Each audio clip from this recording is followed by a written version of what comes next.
வணக்கம், welcome to TKN channel friends. இன்றைக்கி பிரேக்ஃபாஸ்ட்டுக்கு பன்னீர் பட்டர் மசாலா.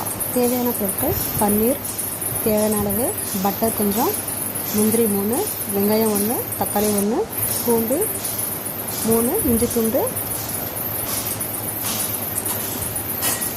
ஒரு லவங்கம், 2 பட்டை. இதெல்லாமே எடுத்துக்கணும். இப்போ நம்ம அரைக்க தாளிக்க வேண்டியது கடாயில் இஞ்சி பூண்டு, தக்காளி, வெங்காயம், முந்திரி,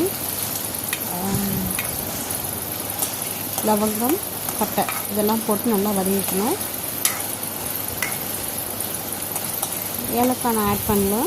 உங்களுக்கு வேணும்னா நீங்கள் ஏலக்காய் ஆட் பண்ணிக்கலாம். பட் ஏலக்காய் ஆட் பண்ணாமே பண்ணுங்கள், அது நல்லாயிருக்கும். தக்காளி கொஞ்சம் கம்மி பண்ணிக்கோங்க, அப்போ தான் அந்த புளிப்பு கம்மியாக இருக்கும். நல்லா அரைச்சிட்டு நல்லா அதை ஃப்ரை பண்ணிவிட்டு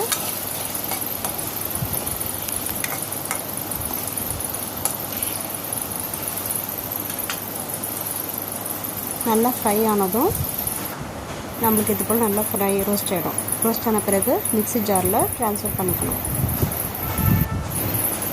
மிக்ஸி ஜாரில் ட்ரான்ஸ்ஃபர் பண்ணிவிட்டு 1 ஸ்பூன் மிளகாய்த்தூள், 1 ஸ்பூன் கரம் மசாலா சேர்த்து அரைச்சிட்டு, நம்ம அந்த அரைச்ச விழுதை தாளிக்கும் போது சீரகம், பிரிஞ்சி இலை போட்டு தாளிச்சிட்டு அந்த அரைச்ச விழுதை நம்ம கடாயில் ஆட் பண்ணிவிட்டு நல்லா கலரி விட்டுருக்குங்க. உப்பு இப்போ இந்த ஸ்டேஜில் நீங்கள் உப்பு போட்டு நல்லா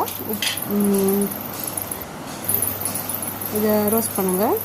அப்புறமா அது நல்லா வெந்த பிறகு பன்னீர் ஆட் பண்ணிவிட்டு அது மேலே கொத்தமல்லி நல்லா கொதிச்சதுமே நம்ம கொஞ்சோண்டு கொத்தமல்லி ஆட் பண்ணிவிட்டு சர்வ் பண்ண வேண்டியதான். Thank you friends. Subscribe my channel please.